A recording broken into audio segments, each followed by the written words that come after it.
옛날 어느 조용한 마을에 세 아들과 세 며느리를 둔 한 노인이 살고 있었습니다. 노인은 평생을 성실하게 살아 농과 밭, 집까지 남부럽지 않은 재산을 모은 사람이었습니다. 하지만 세월이 흐르며 몸은 점점 약해졌고 이제는 스스로 거동하는 것조차 힘들어졌습니다. 어느 날 밤 노인은 홀로 마루에 앉아 긴 한숨을 내쉬었습니다. 이제는 정리를 해야 할 때가 왔구나. 그는 자신의 재산뿐 아니라 남은 삶까지도 누구에게 맡겨야 할지 고민하고 있었습니다. 며칠 뒤 노인은 세 아들과 며느리들을 불러 모았습니다.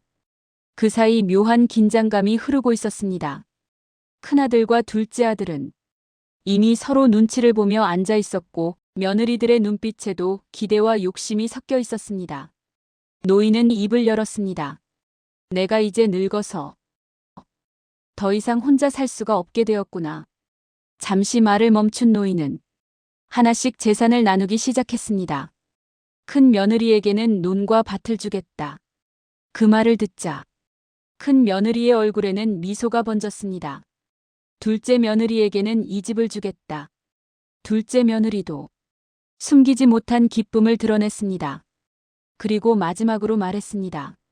막내 며느리에게는 나를 맡기겠다. 큰 며느리와 둘째 며느리는 서로 눈을 마주보며 작게 웃음을 참았습니다. 재산은 하나도 못 받았네. 고생은 다 하게 생겼구나. 속으로 그렇게 생각하고 있었습니다. 하지만 막내 며느리는 조용히 말했습니다. 아버님을 잘 모시겠습니다. 그날 이후 막내 며느리의 하루는 완전히 달라졌습니다. 이른 새벽이면 가장 먼저 일어나 따뜻한 죽을 끓이고 부드러운 반찬을 준비했습니다. 노인의 몸 상태에 맞춰 한 숟가락 한 숟가락 떠먹여 드렸고 식사가 끝나면 천천히 등을 두드리며 소화를 도왔습니다. 낮에는 햇볕이 잘 드는 곳에 모시고 말벗이 되어 주었습니다. 오늘은 햇살이 참 좋네요. 그렇게 이야기를 나누다 보면 노인의 얼굴에는 오랜만에 미소가 떠올랐습니다. 밤이 되면 막내 며느리는 노인의 곁을 떠나지 않았습니다. 혹시 추우신가요? 다리는 안 아프세요? 이불을 다시 덮어드리고 손을 꼭 잡아드렸습니다. 그 손은 차가웠지만 마음만은 따뜻해지고 있었습니다. 하지만 그런 모습에도 불구하고 다른 며느리들의 태도는 달랐습니다. 큰 며느리는 논과 밭을 관리하느라 바빴고 둘째 며느리는 집을 손보느라 정신이 없었습니다. 그러면서도 막내 며느리를 볼 때마다 말했습니다. 저렇게 고생해서 뭐하냐? 결국 남는 것도 없을 텐데. 심지어 어떤 날은 노인의 병수발을 핑계로 막내를 은근히 무시하기도 했습니다.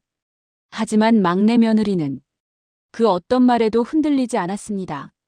그녀에게 중요한 것은 재산이 아니라 사람이었기 때문입니다. 시간은 그렇게 흘러갔습니다. 계절이 몇 번이나 바뀌는 동안 노인의 몸은 점점 더 쇠약해졌습니다. 어느 겨울밤 유난히 추운 날이었습니다.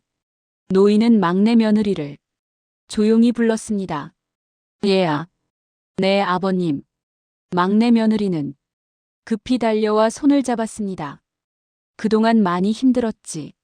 막내 며느리는 고개를 저었습니다. 아니에요, 아버님. 나는 다 알고 있었다. 누가 나를 진심으로 대하는지. 고맙다, 정말 고맙다. 그리고 며칠 뒤 노인은 조용히 눈을 감았습니다. 장례식이 끝나고 가족들은 한자리에 모였습니다. 이제 남은 것은 유언장이었습니다. 큰 며느리는 이미 논과 밭을 받았고 둘째 며느리는 집을 차지한 상태였습니다. 그래서 모두는 유언장이 형식적인 절차일 것이라 생각했습니다. 하지만 유언장의 마지막 문장을 읽는 순간 모든 것이 뒤집혔습니다. 막내 며느리에게는 내가 숨겨둔 모든 재산을 맡긴다. 순간 큰 며느리와 둘째 며느리는 믿을 수 없다는 듯 서로를 바라봤습니다. 숨겨둔 재산이라니? 알고 보니 노인은 오래전부터 아무도 모르게 돈과 금을 따로 모아두고 있었던 것입니다. 그리고 그 사실을 알고 있던 사람은 단 한 사람, 막내 며느리뿐이었습니다. 하지만 그녀는 그 사실을 단 한 번도 입 밖으로 꺼낸 적이 없었습니다. 재산 때문이 아니라 사람을 모셨기 때문이었습니다. 결국 가장 많은 재산을 가진 사람은 가장 많이 받은 사람이 아니라 가장 진심을 다한 사람이었습니다. 큰 며느리와 둘째 며느리는 그제야 깨달았습니다. 자신들이 놓친 것이 얼마나 큰 것이었는지를. 여러분이라면 어떤 선택을 하시겠습니까?